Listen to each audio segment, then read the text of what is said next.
You are just mind blowing.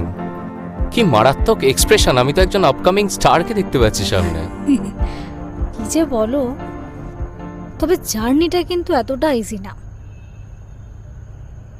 কতগুলো মানুষ, কতগুলো জীবন আমাদের সাথে জড়িয়ে আছে, তাই না? সব তো ব্যালেন্স করে চলতে হয়। একজন শিল্পীকে এত জীবন নিয়ে ভাবলে চলে না ম্যাডাম।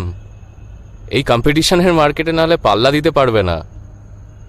আপাতত জীবনের 3টে ফোকাস রাখো: লাইট, ক্যামেরা আর অ্যাকশন।